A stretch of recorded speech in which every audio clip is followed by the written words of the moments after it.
Bismillahirrahmanirrahim. Alhamdulillahirabbil alamin. Wassalatu wassalamu ala asyrafil anbiya'i wal mursalin wa ala alihi wa sahbihi ajma'in. Yang dihormati tetamu istimewa kita Ustaz Muhammad Najwa, ahli panel yang pastinya sisa gigih melontarkan idea.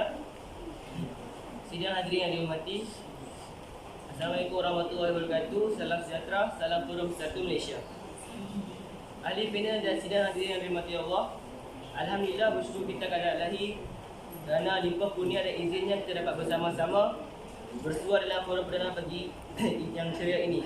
Saya Izam Zakir Muhammad Syarif akan bersama-sama dengan warga Dewan sekalian untuk mempromosikan forum perdana kita pada pagi ini. Hadirin yang dihormati, sebelum saya memperkenalkan ahli-ahli panel kita yang saya juga lagi tanpa bergaya, izinkan saya untuk mengupas terlebih dahulu mauduk buah bicara forum perdana kita pada hari ini. Mauduk forum kita berbicara tentang akhlak mazmumah, iaitu sifat tamak dalam kalangan masyarakat yang beragama Islam. Manusia adalah ciptaan Allah SWT dan di dalam jasad manusia terdapat segumpal daging yang mendorong manusia melakukan perkara kebaikan atau perkara kejahatan, iaitu hati. Kerana hati ini tempat kumpulnya sifat-sifat suci dan mulia. Rasulullah pernah bersabda daripada Nu'man bin Bashir berkata, aku telah mendengar Rasulullah SAW bersabda, ingatlah bahawa dalam jasad ada segumpal daging, jika ia baik jasadnya akan menjadi baik, jika ia rosak maka rosaklah jasadnya. Ketahuilah bahawa ianya adalah hati.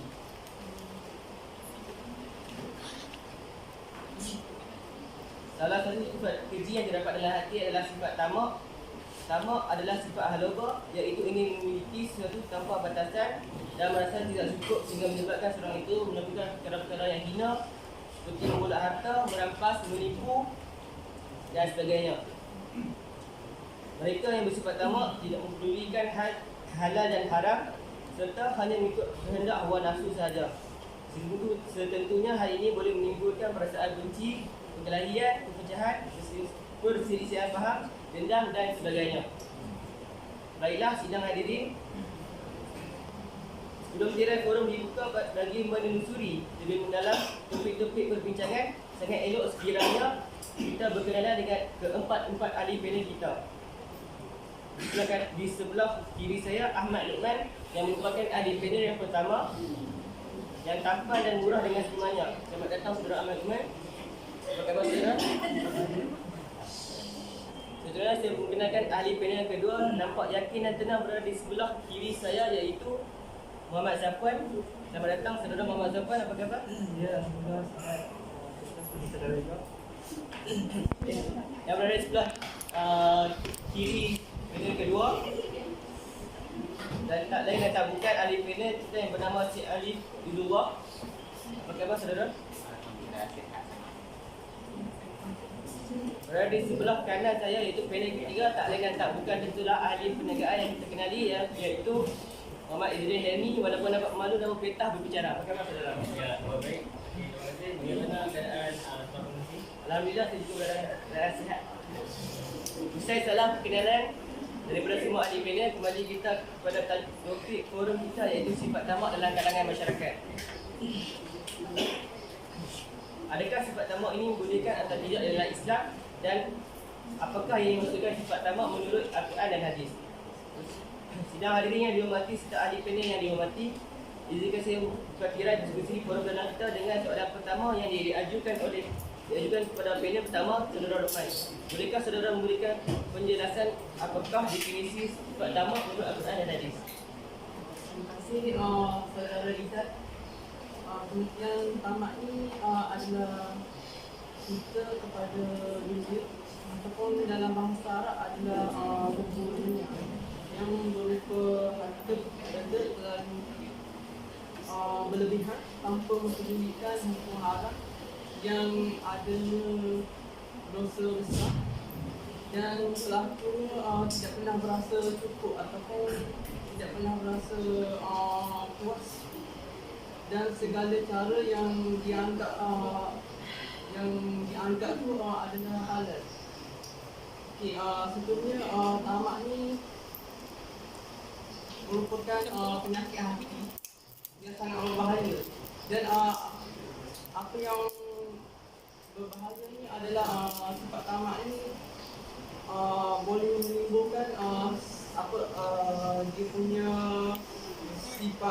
dengki, pemusuhan, perbuatan keji, dusta, curang, dan boleh menjauhkan pelakunya dari ketaatan kepada Allah SWT ataupun yang Maha Pencipta.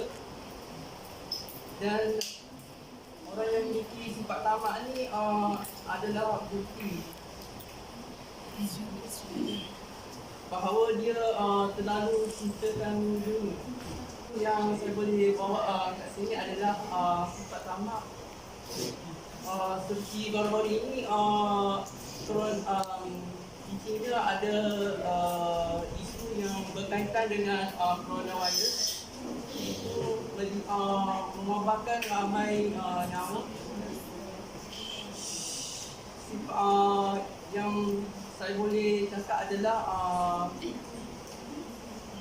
manusia yang bersikap tamak ni menyebabkan ramai yang berkorban, iaitu mereka sanggup demi kepentingan pribadi mereka untuk mendapatkan keuntungan, iaitu membunuh makhluk-makhluk yang tidak berdosa.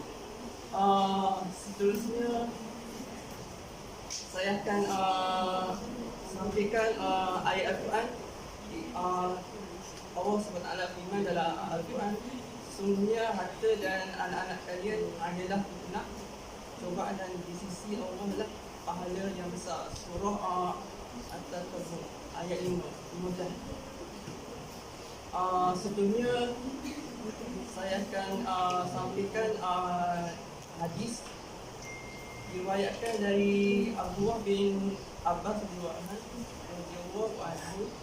Dia berkata, saya pernah mendengar Nabi SAW bersabda, seandainya seseorang manusia memiliki harta sebanyak 2 lembah, nescaya dia akan menginginkan 3 lembah dan tidak ada yang dapat memuaskan perutnya kecuali tanah, yakni mati berkalan tanah. Allah akan mengampuni orang-orang yang bertaubat. Yang saya dapat simpulkan, Al-Quran dan hadis ni mencela orang yang bersifat tamak.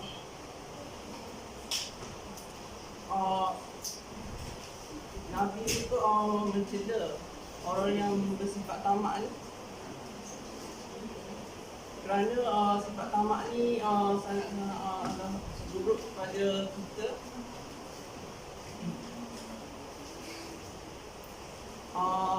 Sebelumnya saya serahkan kepada Seraijat. Baiklah, penerangan yang begitu jelas dan perinci yang diberikan oleh ahli panel pertama, iaitu saudara Luqman. Seperti yang kita tahu, sifat tamak ini memberikan kesan buruk kepada semua pihak dan boleh menyebabkan membunuh, pergaduhan, kerugian dan sebagainya. Terusnya saya ingin mohon penjelasan daripada ahli panel kedua, saudara Luqman, untuk mereka memberikan penenangan mengenai sifat tamak kepada diri, keluarga, masyarakat dan negara. Baik, terima kasih.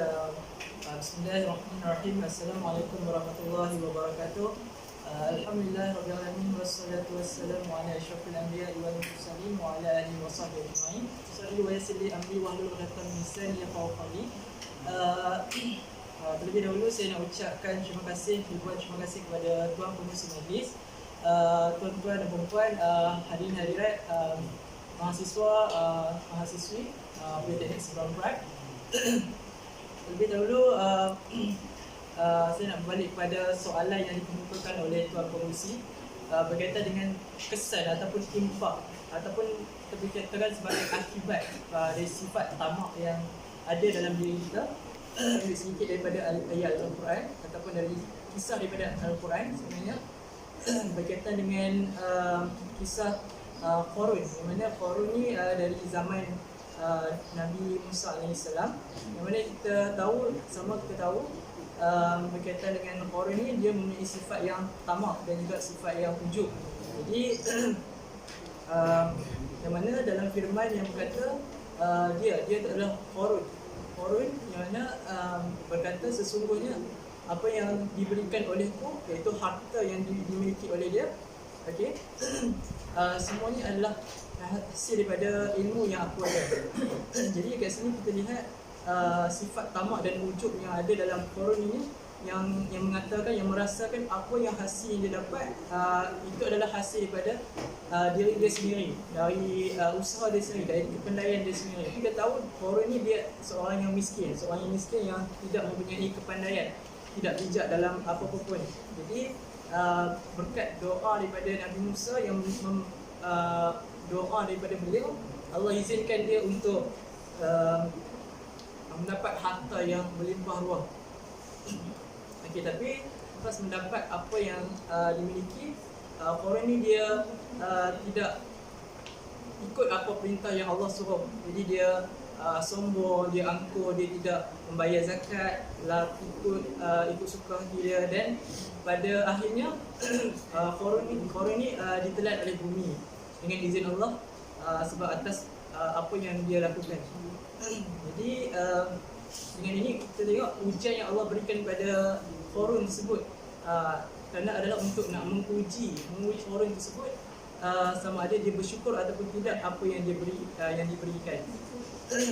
Jadi kat sini kita akan masuk kepada kesan ataupun impak berkaitan dengan sifat tamak tersebut. Yang pertama iaitu terdorong dengan perbuatan yang salah. Ataupun kita melakukan sesuatu yang buruk lah, yang mana kita tahu sifat tamak ni adalah satu sifat yang mazmumah, yang buruk, yang mana kita boleh kena elak dan kita kena hapuskan dalam diri kita. Jadi saya ambil satu ayat yang mana kita pernah jumpa dalam surah Yasin, iaitu ayat yang ke-9. Wa ja'alna min baini aydihim saddan wa min khalfihim saddan fa aghshaynahum fa hum la yubsirun.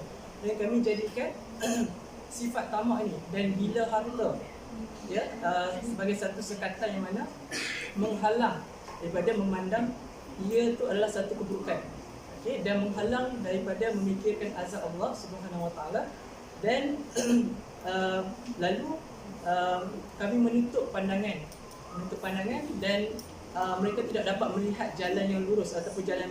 Kalau kita tengok dalam konteks ini, orang yang melakukan ataupun orang yang sentiasa buat salah dengan melakukan perbuatan yang tamak, yang ada sifat tamak dalam diri kita ni, kita ditutup pandangan kita dan kita anggap seolah-olah sifat tamak tu adalah satu yang tidak ada apa-apa ataupun satu yang tidak mendapat keburukan apa-apa. Jadi yang kedua, kesan yang kedua dalam sifat tamak ini adalah kehidupan dahaga tentang kehidupan dan juga lapar. Maksudnya lapar dahaga kita tentang kehidupan, maksudnya bukan kita lapar ataupun kita dahaga, ini contohnya seperti kita contoh bagi kita senang, kita nak bagi contoh adalah dahaga lah contoh. So kita bila dahaga ni kita nak rasa nak minum air, kita nak rasa nak minum air, kita nak rasa pil lah, tuan pengurusi. Kita nak rasa nak minum air, kita rasa nak dahaga, lepas tu minum lagi. Dahaga maksudnya sentiasa tidak cukup dalam apa yang dia miliki. So dia nak sesuatu, nak dapatkan sesuatu, dia nak dapatkan lagi sesuatu yang dia rasa dia tak puas. Jadi dia dalam tamak ni dia nak lagi sampai dia rasa dia puas. Selagi tak apa dia akan dapatkan. So dalam ni kita tengok juga contoh juga dari segi, kita boleh lihat dari segi muamalat ataupun perniagaan juga. Kita boleh tengok dalam perniagaan, kita tengok dalam kita nak mendapatkan ataupun nak meraihkan keuntungan kita. Jadi dalam nak meraihkan keuntungan kita kalau boleh, bukan tak ada masalah kalau kita nak nak dapat keuntungan yang lebih, betul tak tuan pengurusi? Jadi kita perlu ada batasan. Sampai kadang-kadang kita nak meraihkan keuntungan, nak dapatkan keuntungan yang lebih sampai kita kita sebagai khalifah, sebagai tanggungjawab kita sebagai seorang Islam, kita sampai kita alpa ataupun kita leka dengan apa yang kita lakukan lah. Kemudian kita tengok pula pada kesan yang ketiga ataupun impak yang ketiga, kita boleh lihat iaitu kehidupan kita tertumpu hanya apa yang kita inginkan. Jadi manusia ni kita tahu dia mempunyai kehendak ataupun dia mempunyai keinginan yang nak sesuatu benda tu, nak sesuatu yang dia rasa dia nak dapat. Jadi dekat sini contohnya saya bagi contoh, contohnya dia ada kereta, tak ada kereta tu, ada kereta. Okey, ada okey. Okey. Okey, dalam konteks ini contoh saya bagi ada kereta kan. Okey, contohnya dia ada kereta, okey dia dah ada kereta, dah ada gaji okey semua okey. Cuma dia hidup pasal tidak puas hati. Dia nak lagi, nak lebihkan daripada orang lain. Maksudnya dia nak lagi. Nak kereta yang lambang H. Okey, contohnya kan. Okey, dia nak lambang H, nak Ford. Okey. Apa lagi? Datuk Dik. So kita tengok dekat sini. Dalam konteks ni kita tengok manusia ni nak berlumba-lumba, nak satu benda yang megah, yang padahal duit pun tak ada lah, apalah semua tak ada duit. Nak juga kereta, maksudnya dia melebihi kemampuan yang dia ada. Jadi kat sini kita tengok kita patut hindarkan apa yang kita lakukan ni sebab apa? Mungkin kesan juga memberi kepada kesan pada diri kita, mungkin keluarga kita juga, kesan diri kita, mungkin kita terlibat dengan hutang sebab kita tak mampu nak ada duit, kita hutang sebab kita tamak sangat, kita hutang orang dan sebagainya. Yang seterusnya itu berkaitan dengan yang keempat, kesan keempat saya ambil yang terakhir. Kesan keempat ini adalah lahirnya individu yang tidak bersyukur. Maksudnya individu tidak bersyukur ni dia macam saya kata tadi, dia tidak bersyukur dengan apa yang dia ada. Ya, setakat apa yang dia ada tu dia rasa tidak bersyukur. Dia nak lagi. Hakikat duit pun tak ada pun nak lagi benda tu. Jadi kita rasa membebankan diri dia dan mungkin akan membebankan orang lain juga sebab dia perlu hutang dan sebagainya. Kita perlu elakkanlah daripada benda ni berlaku dalam diri kita. Kunci dia adalah satu sahaja. Saya sebut adalah kita perlu bersyukur. Itu saja. Bersyukur. Maksudnya kita kena belajar bersyukur. Apa yang kita ada, apa yang kita ada, apa yang kita miliki, kita perlu bersyukur dengan apa yang kita ada. Okey, itu saja yang saya boleh bicarakan. Saya serahkan kepada pengurusi majlis. Terima kasih. Terima kasih saudara Muhammad Safwan. Sidang hadirin yang dihormati, saya mohon sidang hadirin untuk berikan fokus di skrin kerana sebentar lagi kita akan bersama-sama menonton sebuah video yang bersifat tamak yang dibawa oleh ahli manajemen kita. Sidang hadirin yang dihormati, saya menjemput semula panel kedua untuk memberikan kesimpulan berdasarkan video tersebut. Terima kasih pengurusi majlis. Ada magic tadi, bulat tadi. Okey, magic bulat tadi tu dia mendapat satu, orang kata satu yang dia dapat satu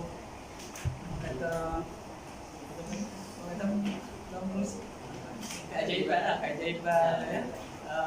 Yang mana dia diberikan satu keajaiban, dia boleh dapat coklat lah, dia ambil coklat dan sebagainya. Lepas tu dia dapat coklat tu, dia pergi pula dekat mesin safe custody tu ataupun kita panggil peti simpanan tu, selamat tu. Dia buat dekat tu, dia nak ambil duit. Dan ambil duit, dia ambil lagi duit. Maksudnya dekat situ dia adanya sifat tamak dalam diri dia tu, ya, yang mana sampai dia masuk ke dalam mesin tu, maksudnya memakan diri dia sendiri, peti tu sendiri. Okay, kemudian dan saya serahkan pada Tuan Pengurusi Majlis untuk sambil. Terima kasih. Okay, baiklah, soalan saya seterusnya kepada ahli panel ketiga. Saya ingin tanya kepada ahli panel ketiga, saudara Cik Ali, tentang bagaimanakah cara yang paling besar untuk kita hilang atau hapuskan sifat tamak. Terima kasih moderator Izan. Bismillahirrahmanirrahim. Alhamdulillahirabbil alamin. Wassalatu wassalamu ala Rasulillah wa ala alihi wasahbihi ajma'in. A'udzu billahi minasyaitonir rajim. Wa qul ja'al haqqu wa zahaqal batil inna batila kana zahuqa. Surah Al-Isra ayat 81. Ini seperti moderator tanya tadi, macam mana kita nak ingin menghindarkan diri pada sifat tamak. Okey, yang pertama sekali yang kita perlu buat adalah kita harus melakukan solat pada waktu awal. Maksudnya kita kena cukup solat. Kerana apa? Allah dah sebut Al-Quran, solat itu mencegah daripada melakukan perbuatan yang keji. Jadi dalam solat tu kita boleh melakukan selain pada solat kita boleh melakukan zikir, amal Al-Quran dan sebagainya. Okey, yang kedua adalah Siapa sebut tadi, kita selalu bersyukur pada Allah.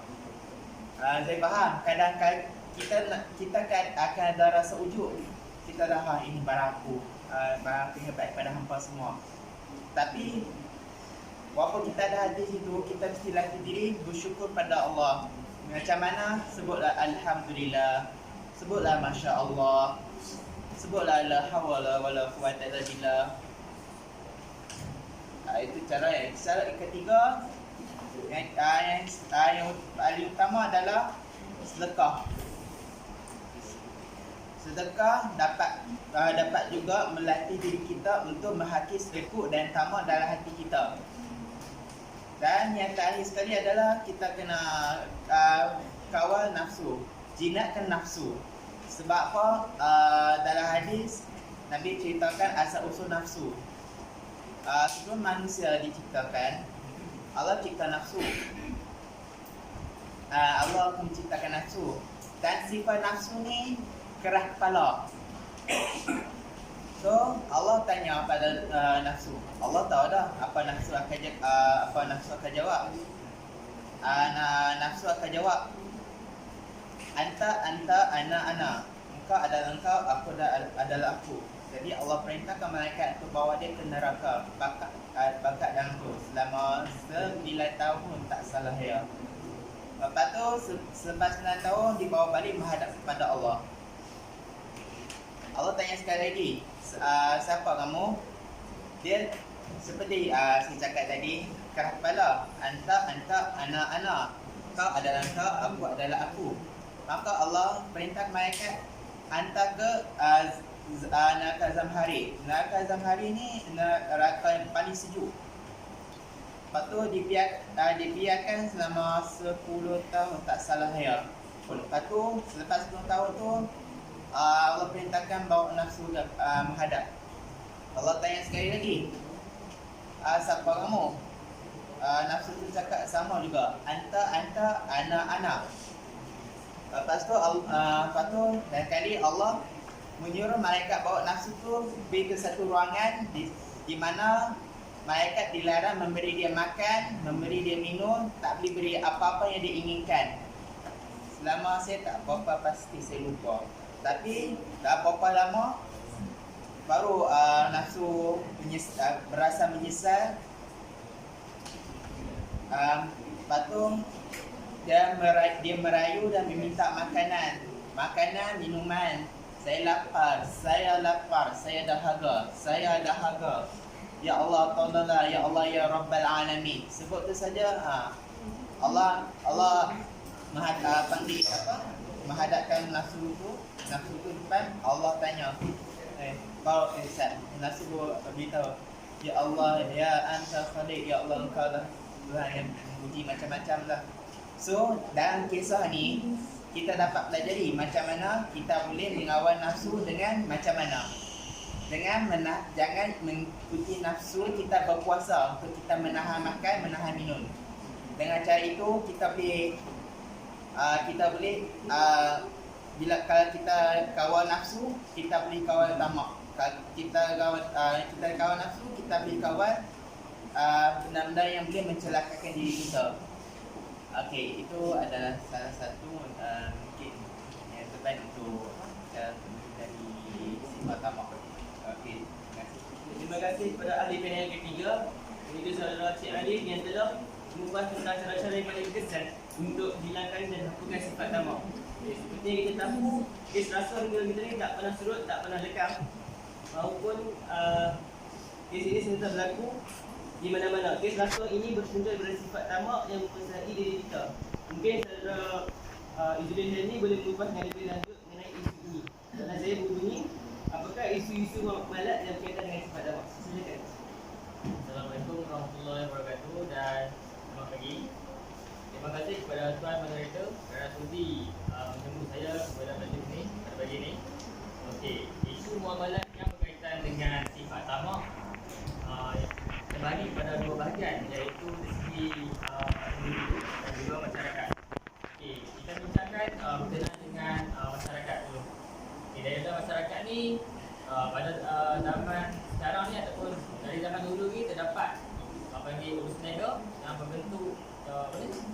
peniaga ni dia tamak. Contohnya tamak yang peniaga lakukan ni dia mengurangkan timbangan ataupun sukatan. Contohnya macam dia gula, dekat packing gula tu memang lebih 2 kilo, tapi bila kita timbang balik tak cukup pun timbangan tu dalam 1.8 macam tu. Okey. Peniaga yang macam ni iaitu peniaga yang mementingkan diri sendiri dan dia tak memikirkan tentang orang lain lah. Okey. Dari segi ni pula pembeli ni dia akan bertambah miskin dan tertindas disebabkan oleh sikap peniaga yang tidak bertanggungjawab. Okey, sebagai seorang Muslim yang baik, dia mestilah setiap perlakuannya dia lakukan apa yang dia lakukan ni mestilah berlandaskan Al-Quran dan Sunnah. Okey, yang dari kedua pula iaitu tamak berlaku dalam pengajian harta.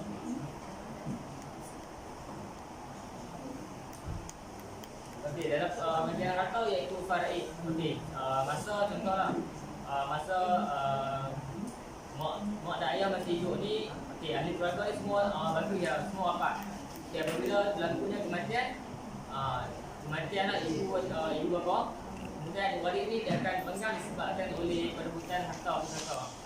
Okey, yang di mana yang berlaku perebutan harta ni disebabkan oleh nafsu masing-masing yang tamak untuk mendapatkan harta. Lagi satu dia macam disebabkan harta ni akan berputusnya hubungan antara adik-beradik. Okey, dalam Islam Allah melarang untuk hubungan adik-beradik ni kita putus. Maksudnya adik-beradik ni kena kena rapat lah. Kalau kata walaupun ada apa-apa masalah boleh bincang dengan sebaik mungkin. Okey, contohlah dalam faraid dah ditentukan dan oleh syarak dan ini disebabkan oleh sebab-sebab tertentu lah, macam lelaki dapat mendapat nisbah yang tinggi daripada perempuan kurang sikit nisbah dia disebabkan seorang lelaki ni dia mempunyai tanggungjawab yang berat lah berbanding perempuan. Masa selepas kematian ahli keluarga ataupun ibu bapanya, pihak lelaki ni dia kena tanggungjawab lah untuk menguruskan hal-hal yang berkenaan dengan keluarga tersebut. Ada contohlah macam ada benda-benda yang ahli keluarga yang meninggal tu tak dapat diselesaikan. Okey, pihak lelaki ni lah yang kena bayar apa semua itu. Okey, yang kedua pula dari segi individu. Individu ni yang menyebabkan sifat tamak ni contohnya dia memberi dan menerima rasuah. Okey, sebagai contoh individu yang terlibat disebabkan mereka ni yang memberi rasuah ni bukan dia ada duit. Dia ada duit, cuma dia nak lebihkan kekayaan dan mengaut keuntungan untuk nampak lebih baik dan terbaik di mata orang ramai. Okey, dengan cara dia memberi rasuah kepada orang atas ataupun pada bos dia kan gitu, orang yang bawah ni akan semakin tertindas dan tidak berkuasa. Dari segi ekonomi tu akan merujung lah. Kalau kata gejala rasuah ni boleh berkuasa. Tapi dekat Malaysia ni pun banyak kes-kes yang berkenaan dengan rasuah, penerimaan rasuah dan pemberi. Okay, kita sebagai Muslim mestilah menghindari sifat-sifat tersebut. Okey, yang kedua itu pembelanja melebihi kemampuan. Okey, sebagai contoh lah. Okey, kita ni dah kerja dan dapat gaji, contoh gaji okey lah, kena kata dalam 2000 sebulan. Okey, duit gaji tu dia kata 1,500 tu kita belanja untuk perkara yang tidak berfaedah. Contohnya dia membeli setiap bulan dia tukar telefon baru. Padahal telefon yang ada ni pun dia memang boleh pakai lah kan. Saya saja ada lagu ikut trend. Kemudian pada hujung bulan tu dia tak cukup makan, dia terpaksa meminjam pada orang lain. Ini disebabkan kesalahan dari dia juga sebab tamak, sifat yang tamak dan makan diri sendiri. Dan ada sekali berbelanja mengikut hawa nafsu. Okey, sebagai contoh lah, kalau belanja nafsu ni kita boleh tengok sebagai contoh yang besar ni pada bulan Ramadan. Okey, dekat bazar-bazar ni kan kita boleh tengok orang ramai ataupun pembeli dia membeli makanan. lampu gosok memang lah lampu kita ni memang lapar ah. Tengok semua benda dia akan nak beli kan. Okey. Pada masa sama dia memang ada duit, dia tak fikir duit tu ada berapa, dia beli yang mana dia rasa dia nak. Kemudian bila time nak buka puasa tu, dia makan lah, dia makan sikit lah. Yang lebih tu dia akan buang. Okey. Di sini dia berlaku tamak, kemudian pembaziran makanan. Sebab makanan tu dia makan sikit. Sebabkan oleh sifat dia yang siang tadi, tengok semua benda dia nak beli tu. Jadi masa malam dia makan sikit pun, mengayak banyak pun dia dah rasa macam tak boleh nak makan. Okay, itu saja daripada saya. Terima kasih kepada tuan moderator. Terima kasih panel keempat. Okay, kesemua ahli panel kita telah menjawab soalan dan nyatakan pandangan mereka sendiri berdasarkan isu tamak ini.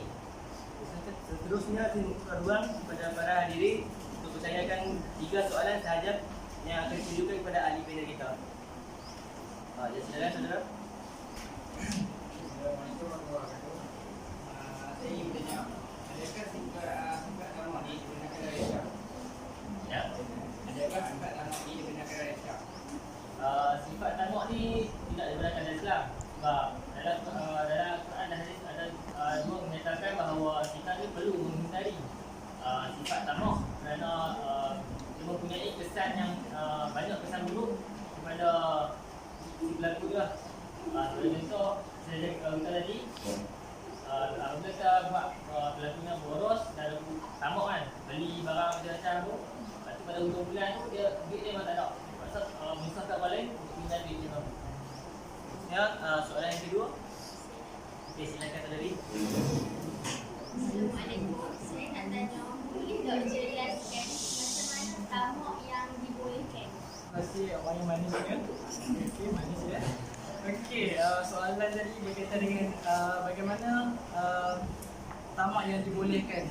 Ya, bagaimana tamak yang dibolehkan? Saya ambil balik apa yang Ustaz Alif sebut tadi berkaitan dengan sifat yang mana dia perlu kita buat satu amal ibadah. Kemudian tamak kita macam kita nak sedekah, solat, kita berlumba-lumba dalam macam kita tertiga sebagai tamak dalam kita nak lakukan ibadah, kita buat kebajikan, kita buat amal ibadat. Jadi kita berlumba-lumba, study, belajar tu kita katakan sebagai satu orang kata tamak yang kita kata memang patut kita galakkan untuk kita dalam hidup kita. Jadi Akhir soalan yang terakhir. Ada. Okey, silakan saudara. Saya tanya apa sebutkan apa hari boleh kita dengan nafsu. Okey, saudara. Tamak. Okey, Ustaz Alif diterangkan. Okey, terima kasih pada Abang Hengster tadi. Nama apa orang? Okey, yang fikir kopling ah. Okey, apa tu neraka Zamharir dan apa kaitan pula dengan sifat tamak? Okey, sebelum tu saya akan beritahu apa itu neraka Zamharir. Neraka Zamharir ini adalah neraka di mana tempat neraka ni antara yang paling sejuk. Yang saya masukkan paling sejuk tu paling sejuk daripada kutub utara dan kutub selatan. Dia kata Nabi, kata para ulama, sejuk tu sehingga menyebabkan kulit mereka terkeluar melopok.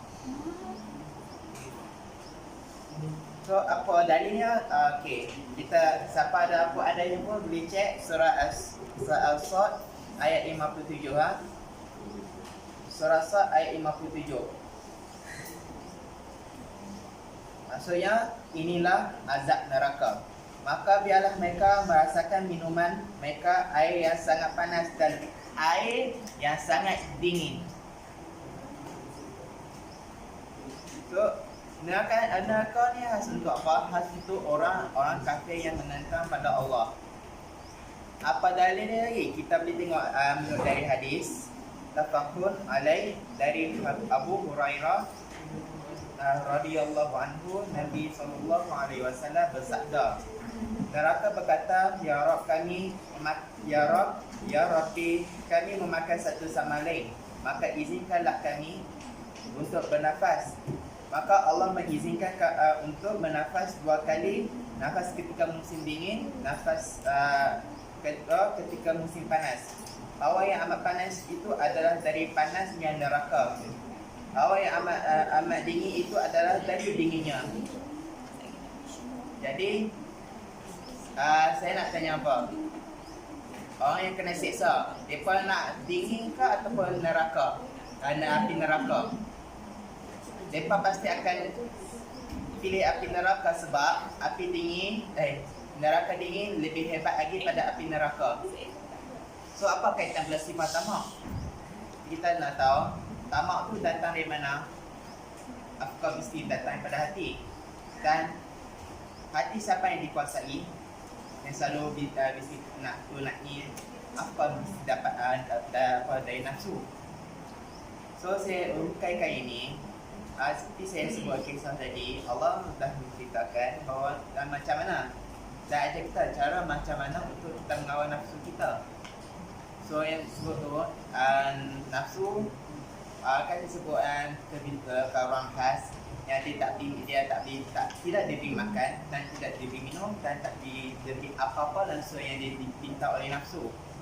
So kita boleh tahu kalau kita kawal nafsu dengan menahan makan, menahan minum, menahan segala macam dengan melakukan ibadah dan melakukan nahi munkar dan amal makruf, insya-Allah kita boleh menghakis sifat-sifat buruk kita, termasuknya sifat tamak. Soalan jawab lah. Okey. Dah dapat jawapan dah. Okey, terima kasih. Terima kasih panel yang ketiga. Terima kasih atas soalan yang diberikan kepada ahli panel kita dan terima kasih ahli panel kita dapat menjawab dengan sebaik mungkin dengan ikhlas hati. Okay, sebelum menutup tirai, saya ingin mengucapkan ribuan terima kasih kepada ahli panel kita yang sudi berkongsi pendapat. Pada hadirin, saya juga merakamkan setinggi-tinggi terima kasih kerana bersama-sama saya untuk menjayakan majlis forum kita pada hari ini. Sekian, terima kasih.